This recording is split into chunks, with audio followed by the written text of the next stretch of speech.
sebab saatnya belum tiba. Mereka berusaha menangkap Yesus, tetapi tidak ada seorang pun yang menyentuh dia, sebab saatnya belum tiba. Kalau kita baca di kitab Pengkhotbah bab 3 ayat 1-8, ini berbicara tentang waktu. Untuk segalanya ada waktu.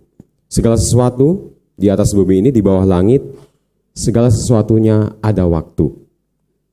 Ada waktu untuk lahir, ada waktu untuk meninggal, ada waktu untuk menanam, ada waktu untuk menuai, ada waktu untuk berhutang, nggak ada waktu untuk bayar hutang. Jadi segala sesuatu ada waktunya. Segala sesuatu ada waktunya.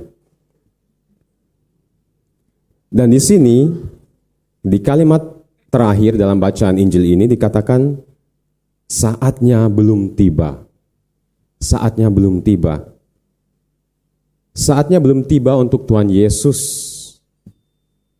menderita dan mati. Tapi kalau kita pikir-pikir, ada saat di mana Tuhan Yesus ini langsung berhadapan dengan kematian.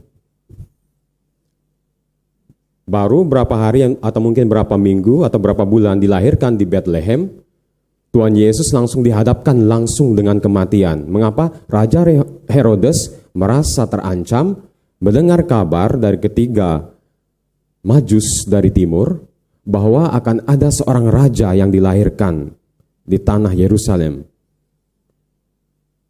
Seorang bayi. Bayangkan seorang raja takut kepada seorang bayi. Herodes merasa terancam, kemudian dia menugaskan kepada para prajuritnya untuk memburu dan mencari bayi-bayi yang baru lahir untuk dibunuh. Baru saja lahir, masih lemah, sebagai seorang bayi, Tuhan Yesus langsung berhadapan dengan kematian. Tapi saatnya belum tiba. Ada saat-saat di mana juga ketika Tuhan Yesus mewartakan tentang kebenaran, mengkritik cara hidup orang-orang Farisi, ahli-ahli Taurat, mereka merasa jengkel karena Yesus juga melakukan hal-hal yang luar biasa pada hari Sabat yang bagi adat tradisi mereka adalah suatu hari yang khusus untuk memuji, beribadat, beristirahat. Hari yang sakral, tetapi Tuhan Yesus melakukan penyembuhan pada hari Sabat, mengaku dirinya sebagai Allah, menjengkelkan. Dan Tuhan Yesus hampir didorong ke jurang, berhadapan langsung dengan kematian. Tapi saatnya belum tiba. Dan dalam bacaan Injil hari ini sama. Berhadapan dengan kematian, tapi saatnya belum tiba. Saatnya belum tiba. Namun, pada saat yang tepat nanti, pada suatu hari nanti, Tuhan Yesus akan mengambil jalan penderitaan sebagai suatu penggenapan dari nubuat para nabi, satu momen di mana sejarah manusia akan ditulis ulang dari kejatuhan menuju kebangkitan, dari kematian menuju kehidupan. Pada hari itu, Jumat Agung, Tuhan Yesus akan mengambil jalan penderitaan, jalan salib. Dan momen itu, momen di mana sejarah manusia akan ditulis ulang. Kayu salib, jalan salib, menjadi momen yang tepat. Pertanyaannya, mengapa kayu salib? Manusia lama dengan memakan buah dari pohon yang terlarang jatuh dalam dosa asal, jatuh dalam kematian. Tapi lewat Kristus, manusia baru dengan memakan buah manis dari pohon salib ini, pohon kehidupan ini, semua dari kita akan bangkit dari kejatuhan kita. Manusia lama, Adam dan Hawa, setelah melakukan pelanggaran atas perintah Allah, takut dan bersembunyi, takut menatap wajah Allah. Karena apabila mereka menatap wajah Allah, mereka akan mati. Tapi di atas kayu salib, kita melihat Allah yang ditinggikan. Dan barang siapa yang menatap wajah Allah di kayu salib, tidak akan mati, tetapi hidup selama-lamanya. Manusia lama, Adam lama, karena dosanya, karena ketidaktaatannya diusir oleh Allah dari Taman Firdaus. Tetapi Adam baru, manusia baru, lewat kematiannya di kayu salib, membawa kita kembali, menarik kita kembali dari kesembunyian kita, dari keberdosaan kita, kembali ke Taman Firdaus, hidup kekal bersama Allah. Kayu salib.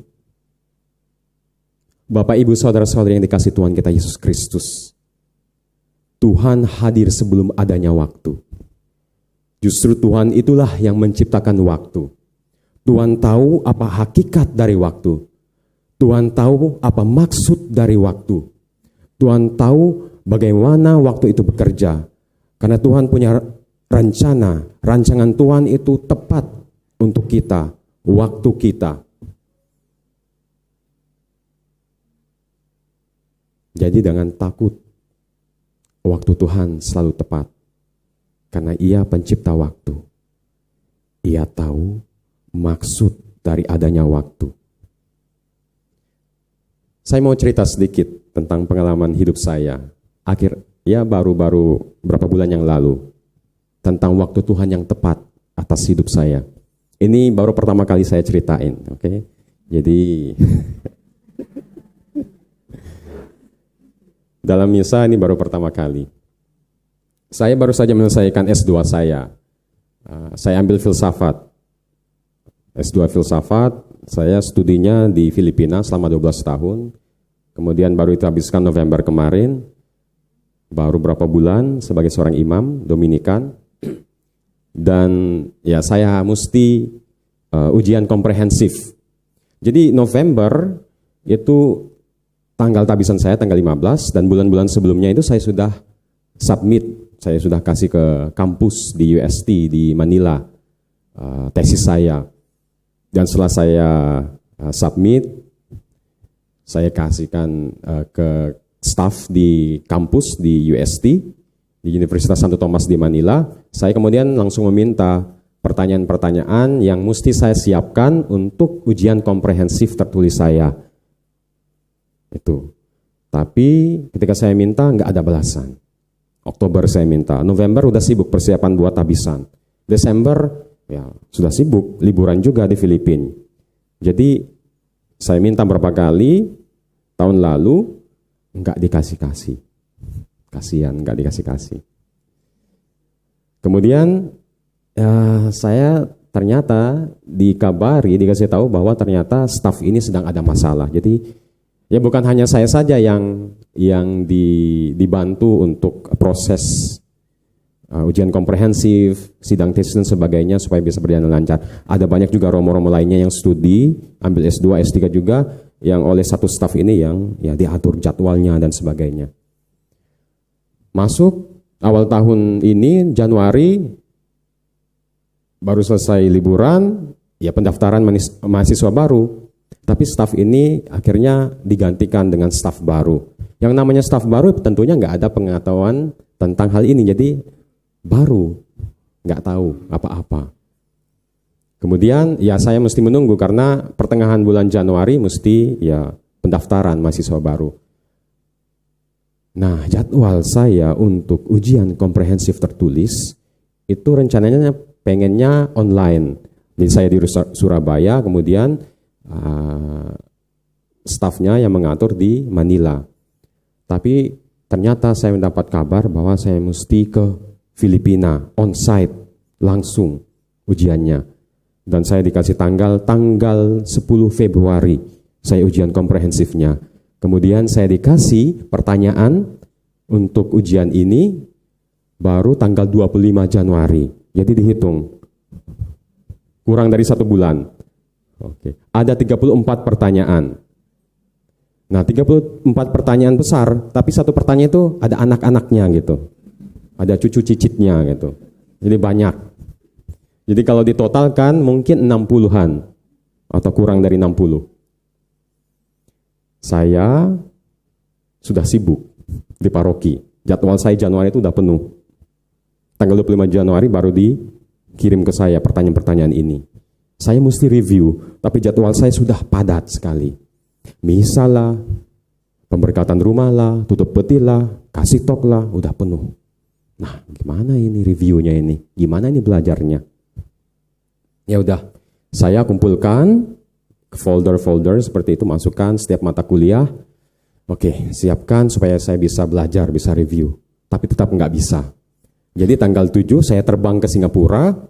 Saya kurang lebih 1 mingguan jadwal saya di Filipina karena nggak bisa lama-lama karena setelah balik ada jadwal lagi. Kapan saya mulai review? Tanggal 8 di Singapura, di bandara. Mahal sekali ya reviewnya. Mesti ke Singapura. Dan gak ada waktu untuk saya review ke 34 pertanyaan besar ini dengan cucu dan cicitnya itu. Jadi saya hanya belajar apa yang saya tahu. Dan salah satu mata kuliah yang saya ambil itu adalah Yohanes Paulus II. Yohanes Paulus II. Yohanes Paulus II adalah santo favorit saya. S1 saya tulis tentang Yohanes Paulus II. S2 saya juga saya tulis tentang Yohanes Paulus II. Teologi tubuh dan sebagainya. Pemikiran filsafat dari Yohanes Paulus II. Nah, 3 pertanyaan dari mata kuliah Yohanes Paulus II yang ada di situ. Hanya itu saja yang saya pelajari.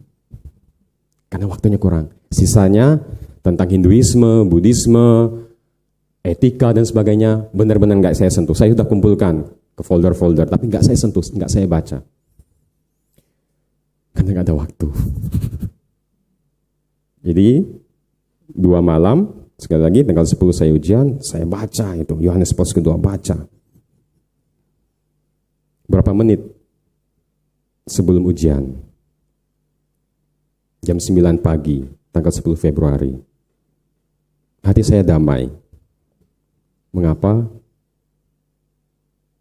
Karena sebelumnya saya punya pikiran, masuk seminari itu adalah memberikan diri saya secara utuh untuk orang lain.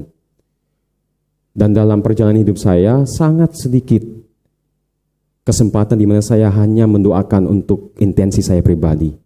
Kebanyakan adalah mendoakan orang lain. Ada yang datang, frater, saya minta doakan ini. Diakon, saya minta doakan ini. Romo, saya minta doakan ini. Semuanya untuk orang lain. Karena dalam pemikiran saya, hidup bakti adalah hidup untuk orang lain. Karena Tuhan akan menyediakan segala sesuatunya untuk saya, untuk keluarga saya. Jadi saya nggak perlu khawatir. Berikan hidup saya seutuhnya untuk orang lain. Tetapi saat ini, saya benar-benar perlu bantuan Tuhan. Karena sangat-sangat kepepet. Jadi saya doanya gini, Santo Yohanes Paulus II, tolong dong. Saya kan S1-nya nulis tentang kamu. S2-nya juga tulis tentang kamu. Kayaknya oke kalau ujian komprehensif tertulis saya juga tentang kamu. Oh, gitu doa saya. Oke. Terus itu kayak ada botol kecil, terus ada kayak nomor-nomornya sampai 34, terus saya mesti kocok gitu. Terus saya pegang itu, saya doain. Saya kocok. 34 pertanyaan, sekali lagi ada cuci cicitnya, kemudian saya kocok. Mesti ambil 3 nomor. Nomor pertama jatuh. Nomor 1. Waduh, saya nggak review. Saya nggak tahu. Oke. Dari 3 pertanyaan ini mesti ambil 1 saja, jawab 1. Nomor kedua, nomor 30. Waduh. Tentang Plato, Aristoteles dan sebagainya. Aduh, saya nggak review ini. Gimana ini? Kutipan panjang lagi. 5 halaman esai tulisan tangan selama 2 jam. Tinggal 1 peluang. Oke. Kocok, jatuh. Yang keluar nomor 34. Tahu nggak 3 nomor terakhir, 32, 33, 34, adalah mata kuliah tentang Yohanes Paulus kedua. Dan nomor 34 adalah tentang etika dari Yohanes Paulus kedua. 2 jam, tulis tangan, 5 halaman, kurang. Karena semalam sebelumnya saya benar-benar belajar nomor 34 itu. Karena malam sebelumnya saya tahu apa yang saya pelajari. Dan saya yakin dan percaya bahwa ini adalah mukjizat. Ini adalah mukjizat. Dan yang mengkoreksi ujian saya adalah Romo yang satu komunitas, satu rumah dengan saya. Romo Hermel Pama. Jadi waktu saya di Filipina, Romo Hermel sedang di Makassar, ikut Pak Willem, Dominikan Awam, ke Tanah Toraja. Pak Willem terus WA-in saya, selamat Romo, nilainya bagus. Saya, kenapa ini?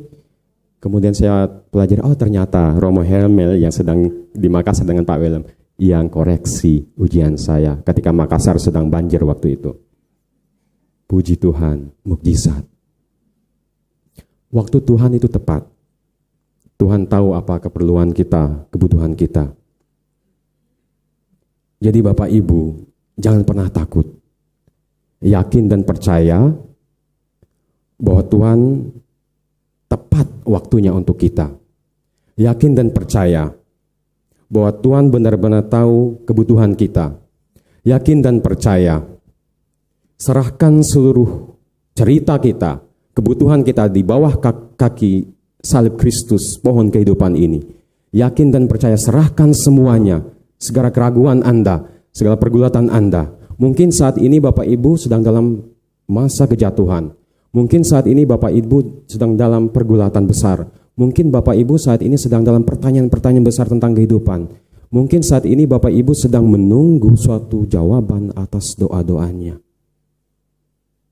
Serahkan semuanya di bawah kaki salib Tuhan Yesus.